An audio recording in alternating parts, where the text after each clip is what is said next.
We'll talk a little about interfaith. Oh boy. What's that?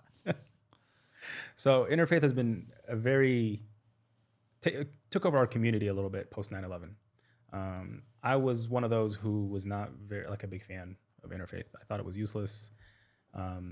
Seemed like this is just kumbaya, and I think I've been vindicated. You've been 100% vindicated. You know, pat yourself. Go ahead, pat yourself on the back. You deserve it, man.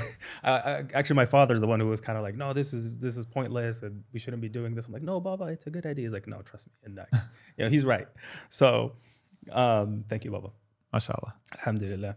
But do you think? So, I mean, you already kind of gave your answer. I mean, interfaith was predicated on the idea that if we're likable enough and similar enough, then we'll get some sort of benefit or be safer or more secure. And we didn't realize that people were playing us.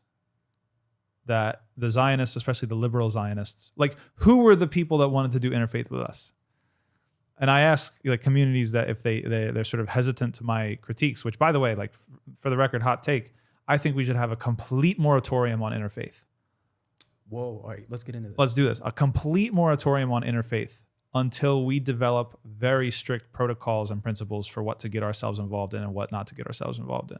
Because right now we're hemorrhaging on the interfaith front. People use us for credibility. They invite the imam to give just some sort of introductory dua, recite some ayat of Quran. You've got head Zionist rabbi Madriesh who's on stage, and then he can say, like, oh, we're not against Muslims. Look, we had the Muslims here. That muddies the waters. I text him all the time. Yeah, I text him all the time. We have a good relationship. Yeah. It muddies the waters, and they use us, right? So this has to stop. So I definitely seeing the ghalib, seeing like the predominant application of this, it's not strategic whatsoever. Again, I say this with the whole allies conversation. I say this with the whole biryani diplomacy conversation. What's the ROI? What's biryani diplomacy? Biryani diplomacy is the twin of interfaith, but it's an electoral politics. It's the idea that let's invite the mayor or the local city councilor into the masjid and let's let him speak on the minbar, and we have no idea what he's about to say, and let's give him biryani, and then he'll like us so much that he'll do something for us. How many times have you seen that work? A few weeks ago. Yeah, to work though. How many have you seen it work? Oh, sorry, no, I've never seen it work. Never seen it work because that's not how politics works. You are basically showing up with a huge sign to go to the politician like, I can be bought for cheap. That the cost of my allegiance is a smile. That is biryani diplomacy. It's loyalty first politics. It doesn't work. Politics is about negotiation. It's about being able to deliver something or to withhold something from somebody. You have to be a little abrasive. You have to be a little bit abrasive, or at least you have to have a strong self-respect. I was saying in the recent podcast I did, if you're the type of person that gets happy inside of your heart when you take a selfie with a politician, get out of politics. You do not belong anywhere near politics. If you're going to go, the type of person that would be happy to get an invitation to a White House iftar. Oh, like the White House iftars. There needs to be a moratorium on 100%, accepting those. I 100%. If you're the type of person that gets excited or happy, stay away from politics. Go do relief. Go do tahfidh. Do anything, but don't do politics because you're not built for it.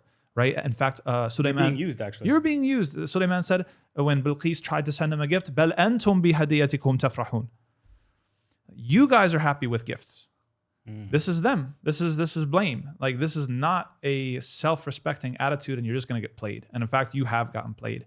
And they have used you for credibility. Now nobody can accuse them of being anti-Muslim or anti-Islam because you showed up at their event and they took selfies with you. And it looks like, it's PR. You gave them free PR and you extracted nothing from it. You invite them to your iftar every year. That's biryani diplomacy. That's biryani diplomacy. Okay, so that's the sister of interfaith.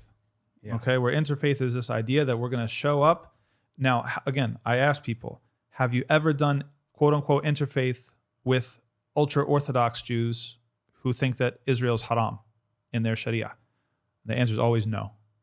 Well, why haven't you? Have you ever reached out to Catholics who are anti-abortion? No, we haven't done that. Have you ever reached out to? No, and I think that was a missed opportunity by the Muslim community. We could have been staunch on the abortion debate, but we weren't. Right, and introduce nuance into it because we're not the same. Like, for the record, we're not the same as the Catholics when it comes to But my point is, look at who we have said yes to and who we've said no to. Yes. And Agreed, what does that indicate about this whole interfaith thing? That it is the liberalization of Islam, it is the watering down of Islam, it is the being used by liberal Zionists usually and other groups to use us for credibility, to whitewash and to launder their butchery in this case, in the case of Zionism, in the case of Palestine.